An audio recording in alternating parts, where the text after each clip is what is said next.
नमस्कार, गिरीश गुप्ता के चैनल में आपका स्वागत है। तो आज बात करते हैं हाल ही में चर्चा में रही एक कंपनी की।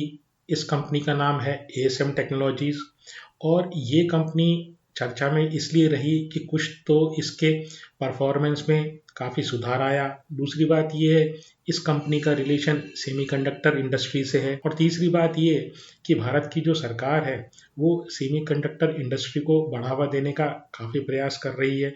इससे रिलेटेड हमने एक वीडियो पिछले दिनों बनाया भी था जिसमें हमने बताया था कि आखिर सेमीकंडक्टर वैल्यू चेन किस तरह काम करती है। तो इस तरह के कई वीडियोस हम आने वाले समय में बनाएंगे और जिससे आपको ये जानकारी मिलेगी कि आखिरकार सेमीकंडक्टर में क्या काम होता है, किस तरह की कंपनी सेमीकंडक्टर के लिए उपयुक्त हैं और किस तरह की कंपनी केवल हाइप में काम कर रही हैं। तो आज की जो कंपनी है उसके बिजनेस मॉडल के अध्ययन करने का अनुरोध वैसे तो हमें कई दर्शकों द्वारा प्राप्त हुआ है, लेकिन उनमें से एक दर्शक जो हैं योगेश वोहरा जी, तो उनके अनुरोध पर आज ये वीडियो हम बना रहे हैं। ये कंपनी क्या करती है, सेमीकंडक्टर इंडस्ट्री से इस कंपनी का क्या लिंक है और भारत में अगर सेमीकंडक्टर इंडस्ट्री बढ़ती है तो आखिर ये कंपनी कैसी लाभान्वित होगी, ये हम इस वीडियो में डिस्कस करेंगे। कंपनी का एग्जैक्ट बिजनेस मॉडल क्या है ये हम डिस्कस करेंगे। कंपनी का स्ट्रेंथ एंड वीकनेसेस क्या है ये भी हम डिस्कस करेंगे। वीडियो को शुरू करूं उससे पहले मैं आपको ये बता दूं कि ये वीडियो काफ़ी तकनीकी शब्दावली वाला वीडियो है, क्योंकि सेमीकंडक्टर इंडस्ट्री बहुत ही कॉम्प्लिकेटेड इंजीनियरिंग वाली इलेक्ट्रॉनिक्स इंडस्ट्री है और मेरे आप जो दर्शक हैं उनको मैं पूरी कोशिश ये करूँगा कि आसानी से हिंदी में, सरलतम हिंदी में समझा दूं कि आखिर ये कंपनी करती क्या है। इसलिए आप में से जो दर्शक जो टेक्निकली क्वालिफाइड हों, जो तकनीकी रूप से सक्षम हों, कृपया मेरे उन उदाहरणों को जो मैं इस वीडियो में समझाने के लिए दूंगा, जो हो सकता है तकनीकी रूप से पूरी तरह सही नहीं हो, उन उदाहरणों को वो अन्यथा ना लें, क्योंकि जो मेरे दर्शक हैं वो सोसाइटी के या समाज के हर तबके से आते हैं, चाहे वो आर्ट से हो, चाहे वो बिजनेस से हो, चाहे वो गृहिणी हो, चाहे कोई अन्य व्यापार में लिप्त व्यक्ति हो। तो इसलिए मेरा जो वीडियो है ये आप अंत तक देखें और आराम से इस बिजनेस मॉडल को समझें। तो पहले कंपनी के इतिहास के बारे में थोड़ा सा जान ले तो कंपनी जो है लगभग 30-32 साल पुरानी कंपनी है। 1992 में इस कंपनी की स्थापना हुई और 1994 से ये कंपनी बीएसई में लिस्टेड है। इसकी स्थापना रविंद्र श्रीकांतन साहब ने की, जो फिलहाल कंपनी के मैनेजिंग डायरेक्टर हैं और ये बहुत ही टेक्निकली क्वालिफाइड हैं। Louisiana, university of Louisiana USA से इन्होंने ड्यूअल डिग्री ली है कंप्यूटर इंजीनियरिंग और कंप्यूटर साइंसेज में। और ये जो कंपनी है ये तभी से अलग अलग क्षेत्रों में, जैसे जैसे आईटी के क्षेत्र में रैपिड डेवलपमेंट हो रहा है, वैसे वैसे अपने आप को मोल्ड करती जा रही है, यानी अपने आप को चेंज करती जा रही है। अब इसके ये कंपनी एग्जैक्टली क्या करती है, तो देखिए इस कंपनी के दो सेगमेंट हैं। पहला सेगमेंट है इंजीनियरिंग सर्विसेज और दूसरा जो सेगमेंट है वो है डिज़ाइन लेड मैन्युफैक्चरिंग। अब ये जो दोनों चीज़ें हैं, इंजीनियरिंग सर्विसेज और डिज़ाइन लेड मैन्युफैक्चरिंग, ये आपस में एक दूसरे से लिंक्ड है, लेकिन मैं इनको आपको अलग अलग करके उदाहरण सहित समझाने का प्रयास करता हूँ। तो देखिए ये जो इंजीनियरिंग सर्विसेज होती है ये क्या होती है, इसका मतलब ये है कि किसी भी प्रोडक्ट को डिज़ाइन करना, मतलब पहले उसके लिए सोचना कि आखिर ये प्रोडक्ट कैसा बनेगा, उसको डेवलप करना, उसको एक्चुअली बनाना, ठीक है, उसके बाद उसको टेस्ट करना, उसमें जो कमियां हैं उसको दूर करना, उसके मैकेनिकल, इलेक्ट्रिकल, सॉफ्टवेयर और एम्बेडेड सिस्टम को बनाना, यानी उसको इंटीग्रेट करना। अब इसको देखिए एक उदाहरण से समझते हैं। मान लीजिए आपको ये रिक्वायरमेंट है कि एक स्मार्ट वाटर बॉटल आपको बनानी है। तो वो स्मार्ट वाटर बॉटल जो होता है वो आपको ये बता देती है कि भाई आपको पानी कब कब पीना है ताकि आप प्रॉपरली हाइड्रेटेड रहें। फिर मान लीजिए वो ये बताए कि पानी का वो जो पानी है उसमें बॉटल में उतना उसका टेम्परेचर क्या है, और वो आपके फ़ोन से ब्लूटूथ के माध्यम से कनेक्टेड हो। अब ये तीन आपकी रिक्वायरमेंट है। तो अगर मैं ये बताने का प्रयास करूं कि इस बॉटल को कैसे इंजीनियरिंग सर्विसेज एएसएम टेक्नोलॉजी की हेल्प करती है, तो वो ऐसे है कि डिज़ाइन फेज जो है, जैसे मैंने बताया इंजीनियरिंग सर्विसेज में डिज़ाइन है, डेवलप है, टेस्ट है और इम्प्रूव है। तो डिज़ाइन में क्या होगा, पहले मैं ये देखूंगा कि जिसको इलेक्ट्रॉनिक कंपोनेंट है ना, जैसे बैटरी हुई, सेंसर हुए, स्क्रीन हुए, ये किस तरह की बनेगी। फिर एक ऐप जो है वो डिसाइड होगा कि ये जो ऐप है जो आपके मोबाइल में होगा, जो आपके मोबाइल को बॉटल से कनेक्ट करेगा, तो वो किस तरह का ऐप होगा, उसमें क्या क्या फीचर्स होंगे। इसके बाद एम्बेडेड सिस्टम, यानी कि एक एक छोटा सा चिप या कंप्यूटर जो है वो आपकी बॉटल में भी होगा, जो आपके बॉटल को कनेक्ट करेगा आपके मोबाइल से ऐप के थ्रू। फिर उसमें जो मैकेनिकल पार्ट्स होंगे, यानी उस बॉटल का मटेरियल कैसे होगा, वो उसका ढक्कन किस तरीके का होगा, उसका डिज़ाइन किस, उसकी शेप किस तरीके की होगी, ये सारी चीज़ें जो है वो मैकेनिकल पार्ट में आती है। अब इसके बाद जब मैंने ये सारी चीज़ें डिज़ाइन कर दी, तो नेक्स्ट आता है डेवलपमेंट टेस्ट। तो डेवलपमेंट टेस्ट का मतलब ये है कि मैंने ये सारी चीज़ें मन में सोच ली कि मैं इस तरह का मटेरियल मुझे चाहिए, ये कंपोनेंट इसमें लगने वाले हैं। मैंने उन कंपोनेंट को लाके उसको एक बॉटल की शेप दे दी, एक छोटी बॉटल मैंने, जिसको प्रोटोटाइप बोलते हैं, वो मैंने तैयार कर दी। जब मैंने ये तैयार कर दिया, उसके बाद मैं उसको टेस्ट करूंगा कि भाई मेरी जो फंक्शनैलिटी, जो चीज़ मुझे चाहिए इस स्मार्ट बॉटल में, भाई लीकेज तो नहीं है, बैटरी प्रॉपर काम कर रही है कि नहीं कर रही है, वो जो ब्लूटूथ से जो कनेक्शन होने वाला है वो आखिर हो रहा है या नहीं हो रहा है। तो ये सब मैं टेस्ट करूंगा प्रोटोटाइप बनाने के बाद। और उसके बाद अगर मुझे कुछ कमी लगती है, तो मैं एक्चुअली उस कमी को दूर करने के लिए वापस उसको इम्प्रूव करूंगा। तो उसके बाद जब मैं परफेक्टली, ये मुझे विश्वास हो जाए कि जो बॉटल मैंने सोची थी उस तरह की बॉटल ये बन गई है, तो उसके बाद ही मैं मैन्युफैक्चरिंग में जाऊंगा।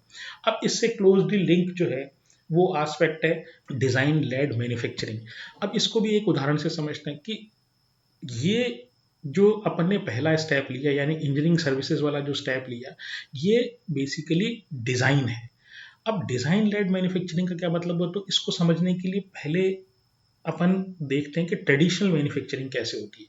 तो ट्रेडिशनल मैन्युफैक्चरिंग में क्या है कि मान लीजिए आपको बॉटल बनानी है, तो बॉटल बनाने के लिए आप एक मशीन बाजार में जो अवेलेबल है, जो बाजार में अवेलेबल है मशीन, उस तरह की मशीन आप लाए, और लाने के बाद आपने उस बॉटल को प्रोडक्शन करना शुरू कर दिया। एक लंबाई चौड़ाई वाली बॉटल ली, उस तरह की एक सर्टेन मटेरियल से आपने बॉटल बनानी शुरू कर दी। अब बॉटल बनाने के बाद आपको ये बात पता लगता है कि भाई ये जो चीज़ है इसमें तो लीकेज हो रहा है, इसका ढक्कन इस मैन्युफैक्चरिंग प्रोसेस में एक पर्टिकुलर एरर है, तो उसके जो ढक्कन है ना वो ढंग से बंद नहीं होता है, तो लीक होता है पानी। तो यहाँ पर क्या है, यहाँ मैन्युफैक्चरिंग पहले, यानी ट्रेडिशनल मैन्युफैक्चरिंग में चीज़ बनती पहले, और उसके बाद जो है ना उसमें जो कमी होती है उसको रेक्टिफाई किया जाता है। डिजाइन लेड मैन्युफैक्चरिंग जो है वो आज के ज़माने की चीज़ है। तो जिस तरीके का एप्पल के जो फ़ोन आते हैं वो डिजाइन लेड मैन्युफैक्चरिंग का बहुत ज़बरदस्त उदाहरण है।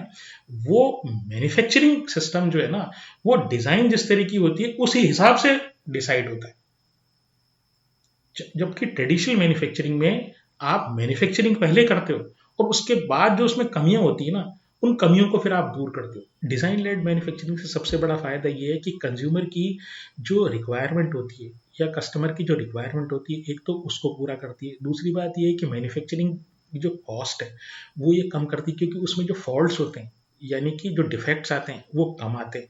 और तीसरी चीज़ ये है कि आपने जब पहले ही एक बार पेपर पे या डिज़ाइन स्टेज पे एक्सरसाइज कर ली, तो उसको मार्केट करना या तुरंत प्रोडक्ट को बाजार में लाना मैन्युफैक्चरिंग के थ्रू वो बड़ा आसान हो जाता है। अब बात करते हैं एएसएम टेक्नोलॉजी की। इनके मेजर जो है दो वर्टिकल हैं। पहला जो वर्टिकल है वो सेमीकंडक्टर इंडस्ट्री और हाईटेक इक्विपमेंट से रिलेटेड है, और जो दूसरा है वो ट्रांसपोर्टेशन से रिलेटेड है। इसके अलावा ये एरोस्पेस में, डिफेंस में, हेल्थ केयर में, और इस तरह के थोड़े कुछ अन्य सेगमेंट्स में भी या इंडस्ट्री में भी ये काम करते हैं। तो जो इनका मेजर एक सेगमेंट है वो है सेमीकंडक्टर इंडस्ट्री। अब ये सेमीकंडक्टर इंडस्ट्री के लिए क्या करते हैं, तो देखिए ये सेमीकंडक्टर इंडस्ट्री के लिए ये उन मशीनों को डिज़ाइन और सपोर्ट करते हैं। हम एक एक चीज़ करके एक्सप्लेन करूंगा मैं इन सबको। तो एएसएम टेक्नोलॉजीज जो चिप मैन्युफैक्चरिंग के लिए जो मशीनें काम आती हैं, उन मशीनों को डिज़ाइन और सपोर्ट करता है। अब इसको एक उदाहरण से समझते हैं कि जब चिप मैन्युफैक्चरिंग होती है उसको आप ऐसा समझ लीजिए कि आप पिज़्ज़ा मैन्युफैक्चरिंग कर रहे हैं किसी बेकरी में। तो जो पिज़्ज़ा मैन्युफैक्चरिंग में आपको कई स्टेप्स लेने पड़ते हैं और कई मशीनरी होती है। भाई एक तो अवन हो गई जिस पे आप उसको गर्म करते हैं। एक ऐसा हुआ जो आपको उसके ऊपर कोई सॉस लगाना होता है। एक ऐसा हुआ जो नीडिंग वाला हुआ, यानी कि उस आटे को गूंथने वाली मशीन हो गई। ठीक है, एक उसको बेलने वाली मशीन हो गई। एक उसके बाद पिज़्ज़ा का जो बेस बना वो उसके एजेस अगर कुछ टेढ़े मेढ़े को तो उसको ट्रिम करके उसको प्रॉपर गोल शेप में लाना है। तो ऐसे जो पूरी की पूरी ये चेन है, इसको पिज्जा मेकिंग मशीन बोलते हैं। तो ऐसे ही ये जो एएसएम टेक्नोलॉजीज है, ये जो चिप मैन्युफैक्चरिंग में जो मशीनें काम आती हैं, जो छोटी बहुत ही छोटी मशीनें होती हैं, उन मशीनों को डिजाइन और सपोर्ट करता है। कैसे? फ्रंट एंड और बैक एंड में। अब ये फ्रंट एंड और बैक एंड क्या हुआ? फ्रंट एंड का मतलब वो मशीनें जो एक्चुअली चिप मेकिंग करती हैं, और जो बैक एंड है वो क्या हुआ? वो चीज हुई जो वो मशीनें जो एक्चुअली चिप को पैक करती हैं। आप ये ध्यान रखिए कि जो चिप का साइज होता है ना, वो एक्सट्रीमली स्मॉल होता है। तो इसलिए यहाँ पर जो है, ये जो मशीनों का डिजाइन और उनको सपोर्ट देना जो है ना, वो आसान काम नहीं है। तो एएसएम टेक्नोलॉजीज जो चिप मैन्युफैक्चरर्स हैं, वो जो मशीन चिप बनाने के लिए इस्तेमाल करते हैं, उन मशीन्स को डिज़ाइन करते हैं, उनके लिए सॉफ्टवेयर प्रोवाइड करते हैं, उनके एम्बेडेड सिस्टम उनमें बनाते हैं, उनको आईओटी से कनेक्ट करते हैं, यानी कि वो मशीनें डायरेक्टली दूसरी मशीनों से बात कर सकें, ऐसे सिस्टम ये बनाते हैं। इसके अलावा अगर कोई सॉफ्टवेयर अपडेट्स वगैरह होते हैं, वो ये बना के देते हैं। कोई बग फिक्सिंग की रिक्वायरमेंट होती है, यानी मशीन प्रॉपरली काम नहीं कर रही होती, उसमें कोई बग्स होते हैं, उसको रिमूव करते हैं। और ये लगातार जब तक उसकी यूटिलिटी रहती है, उस मशीन की यूटिलिटी रहती है, जब तक उसको आउटडेटेड नहीं बना दिया जाता, तब तक ये उस पर सपोर्ट प्रोवाइड करते हैं। तो बहुत ही कॉम्प्लिकेटेड काम है एएसएम टेक्नोलॉजीज का। और सेमीकंडक्टर इंडस्ट्री की ये जो काम कर रहे हैं, वो एक तरीके से एएसएम टेक्नोलॉजी जो काम कर रहा है, वो एक तरीके से सेमीकंडक्टर इंडस्ट्री की बैकबोन है, यानी रीढ़ की हड्डी है। दूसरा जो उनका सेगमेंट है, वो है ट्रांसपोर्टेशन से रिलेटेड जो मेजर सेगमेंट है। तो ट्रांसपोर्टेशन में ये जो काम कर रहे हैं, वो ईवी के कंपोनेंट्स डिजाइन करते हैं। इसके अलावा स्मार्ट कार के जो सेंसर होता है, स्क्रीन हुआ, सॉफ्टवेयर होता है, उनको इंटीग्रेट करते हैं, उनको एक दूसरे से आपस में बोलने और कम्युनिकेशन करने के लायक बनाते हैं। और इसके अलावा जो इस तरीके की जो फुल सेल्फ ड्राइविंग कार्स होती है, जिस तरह से टेस्ला की कार है, उस तरह के जो कार के लिए जो एम्बेडेड सिस्टम्स और सॉफ्टवेयर और जो आर्टिफिशियल इंटेलिजेंस की रिक्वायरमेंट होती है, वो रिक्वायरमेंट से रिलेटेड ये सिस्टम्स डिज़ाइन करते हैं और बनाते भी हैं। इनके 3 डेवलपमेंट सेंटर्स हैं, 2 मैन्युफैक्चरिंग फैसिलिटीज़ हैं, 10 इनके ऑफिसेज हैं। इनकी presence USA, UK, Singapore, Japan, Mexico, Canada में है, और बेंगलुरु में इनका रजिस्टर्ड ऑफिस है। इसकी स्ट्रेंथ की बात करूं तो देखिए, ये 30-35 साल से ये कंपनी इसी तरीके के बिजनेस में है। तो इस तरह के बिजनेस में सरवाइव करना ये अपने आप में बहुत बड़ा अचीवमेंट है, जहाँ पर रैपिड टेक्नोलॉजी जो है ऑब्सोलिसेंस होता है, यानी टेक्नोलॉजी बहुत जल्दी से आउटडेटेड होती है। इसके अलावा ये जो 2 एरियाज हैं, सेमीकंडक्टर और हाईटेक इक्विपमेंट का, साथ ही साथ ईवी से रिलेटेड जो काम ये करते हैं, ये बहुत ही हाई ग्रोथ एरिया है। इलेक्ट्रॉनिक्स का बहुत तेजी से बढ़ता हुआ एरिया है, स्पेशली भारत जैसे कंट्री में। वीकनेस की बात करूं तो देखिए, ये जिस एरिया में है, वो वहाँ बहुत ही तेजी से जो टेक्नोलॉजी है वो आउटडेटेड होती है। तो इनको लगातार अपने प्रोडक्ट को अपडेट रखने के लिए, अपने आप को सर्वाइव करने के लिए लगातार R&D में इन्वेस्टमेंट करना पड़ता है। साथ ही साथ जो लेटेस्ट डेवलपमेंट्स हो रहे हैं वर्ल्ड में, उनसे इनको फेमिलियर रहना पड़ता है। तो दूसरा ये है कि इनका क्लाइंट कंसंट्रेशन रिस्क ये है कि 60 से 70% इनका रेवेन्यू जो है टॉप 5 क्लाइंट से आया। हालांकि जो FY25 है, उसमें इन्होंने अपने कुछ क्लाइंट्स और ऐड किए हैं। दूसरी बात ये है कि इनका जो कैश फ्लो फ्रॉम ऑपरेशंस हैं, वो FY24 में और FY25 दोनों में नेगेटिव है। उसका कारण ये कि इनके हाई रिसीवेबल्स हैं, और इसी कारण जो इनका कैश कन्वर्जन साइकिल है, ये भी काफ़ी ज़्यादा है। मार्केट कैप की बात करूं तो 4250 का, यानी 4250 करोड़ का मार्केट कैप है। ROE 17% है, जो इस साल 2025 में इम्प्रूव हुआ है।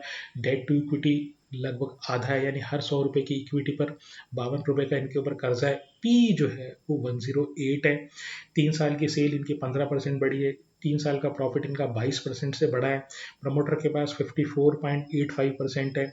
FII के पास 0.6% है। DII के पास नेग्लिजिबल है, 0.2% है। और पब्लिक के पास 44.53% है। साथ ही साथ लगभग 11% जो प्रमोटर होल्डिंग है वो प्लेज्ड भी है। तो ये रही बात कंपनी के बिजनेस मॉडल की और कंपनी के संक्षेप में फाइनेंशियल्स की।